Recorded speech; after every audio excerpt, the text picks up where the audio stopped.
আচ্ছা, তাহলে আমরা হচ্ছে এইখানে আমরা দেখতে পাচ্ছি আমাদের যে ফাইলটা আছে সেটা ওপেন করলাম। এখানে আমরা দেখব হচ্ছে লগ আর অ্যান্টিলগের ভিতরে কি ডিফারেন্স সেইটা। আমরা ফার্স্টে যদি লগের ডেফিনেশনটা দিই, আচ্ছা আমি কালারটা একটু চেঞ্জ করে নিই। স্যার ফার্স্টে যদি লগের ডেফিনেশনটা দিই, এই লগ এটা হচ্ছে আমরা ইতিমধ্যেই বিভিন্ন টাইপের অপারেটর সম্পর্কে জানি। যদি আমরা ইন্টার স্টুডেন্ট হয়ে থাকি, ইন্টিগ্রেশন, ডিফারেন্সিয়েশন, বিভিন্ন সিম্বল টাইপ মানে ডিডিএক্স, তারপর ইন্টিগ্রেশন সাইন, এই টাইপের আমরা অনেক সিম্বল দেখছি। এছাড়া সাইন, কজ, এইরকম বিভিন্ন ম্যাথমেটিক্যাল অপারেটর দেখছি। সিমিলারলি লগও একটা অপারেটর। এই অপারেটরটা কি অপারেট করে? এটা হচ্ছে আমাদের একটা নাম্বারকে তার এক্সপোনেন্টে কনভার্ট করে উইথ এ গিভেন বেস। মানে আমাদের একটা বেস দেওয়া থাকবে, সেই বেসের হেল্প নিয়ে আমাদের একটা নাম্বারকে কনভার্ট করবে তার এক্সপোনেন্ট। এক্সপোনেন্ট মানে হচ্ছে পাওয়ার আকারে প্রকাশ করবে। এটার যদি ডেফিনেশন আমরা লিখি, এটা হচ্ছে কনভার্ট এ নাম্বার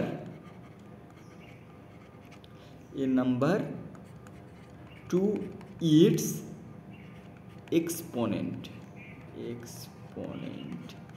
দেখো, তার মানে কনভার্ট একটা নাম্বারকে টু ইটস এক্সপোনেন্ট, এর এক্সপোনেন্টে প্রকাশ করে উইথ এ গিভেন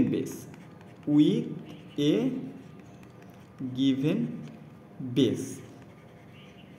আচ্ছা, এটা বুঝতে সমস্যা হওয়ার কথা না। তারপর আমি যদি একটা এক্সাম্পল দিই, দেখো আমাদের এক্সাম্পল যদি এইরকম থাকে, লগ, এই যে নিচে যেটা থাকে এটাকে আমরা বলি বেস, আর এইখানে যদি বলে 100, এর মানটা কত, এটা যদি আমাদের বের করতে বলে, এটা আমরা কিভাবে বের করি?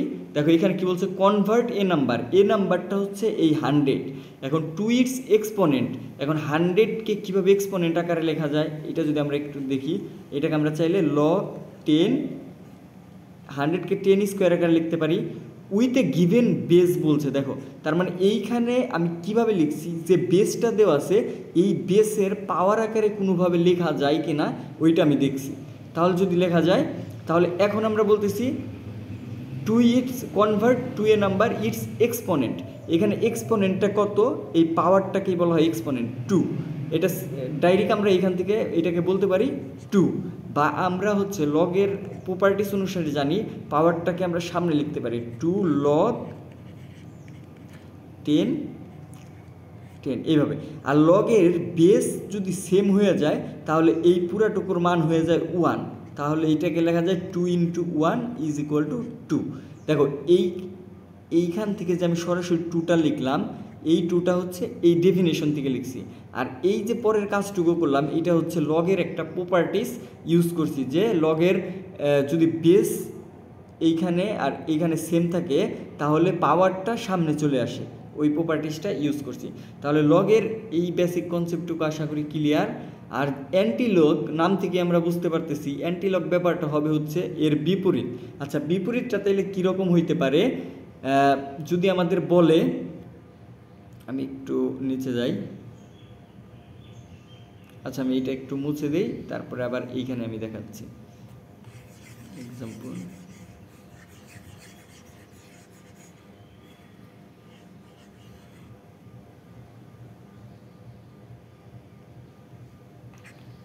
আচ্ছা এটা থাক, আমি এরপর থেকে লিখি। এটা হচ্ছে লগ ছিল, এটা হচ্ছে লগ, এটা লগের ডেফিনেশন। আর অ্যান্টিলগের যদি ডেফিনেশনটা দেই, তাহলে আমরা একটু ডিফারেন্স করার চেষ্টা করি দুইটার মধ্যে। অ্যান্টিলগ, তাহলে অ্যান্টিলগে কি বলবে, মানে এইটা করবে, দেখো আমাদের কি হয়েছিল, নাম্বারকে আমরা এক্সপোনেন্টে কনভার্ট করছিলাম। তাহলে এই ক্ষেত্রে convert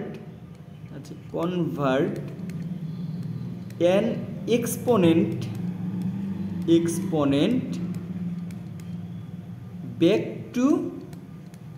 back to its number with a given base। দেখো সবই সেম আছে, উইথ এ গিভেন বেস।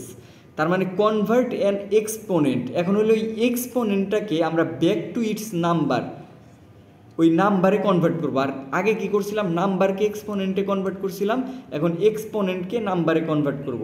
এটার যদি আমরা একটা এক্সাম্পল দেখার চেষ্টা করি, এখন এইটুকু আশা করতেছি ক্লিয়ার। আমি উপরের পার্টটুকু এখন লগের ডেফিনেশনটা মুছে দিয়ে আমি কি করি,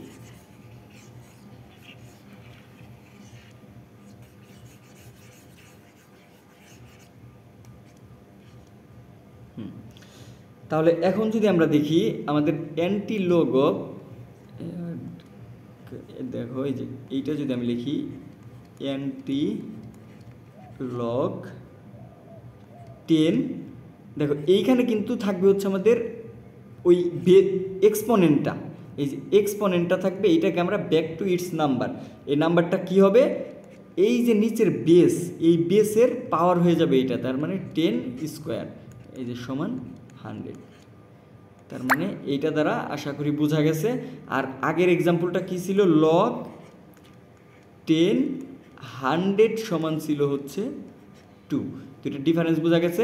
এখন যদি আমি ইন জেনারেল এইটাকে একটা ফরম্যাটে দাঁড় করাইতে চাই, তাহলে সেই ক্ষেত্রে এটা কীরকম হয় ওইটা আমরা একটু লিখি নিচে। দেখো এটা হচ্ছে ডেফিনেশন ছিল আমাদের,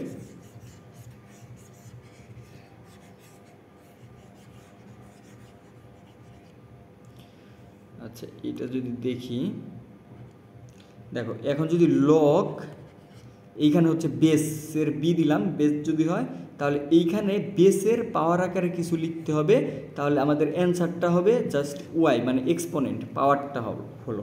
আর যদি অ্যান্টি লগ থাকতো, অ্যান্টি লগ এইখানে বেস থাকবে আর এইখানে পাওয়ারটা থাকবে, পাওয়ার মানে ওয়াই, আর তাহলে এইখানে হবে হচ্ছে B to the power Y. এই হচ্ছে আমাদের বেসিক যে ফরম্যাটটা। তাহলে এইটুকু ক্লিয়ার হলে আশা করতেছি অ্যান্টি লগ আর লগের যে ডিফারেন্স সেটা বোঝা গেছে। আপাতত এইটুকুই, মানে আমরা হচ্ছে ছোট ছোট কনসেপ্ট আকারে ব্যাপারগুলো বোঝার চেষ্টা করবো এক এক করে।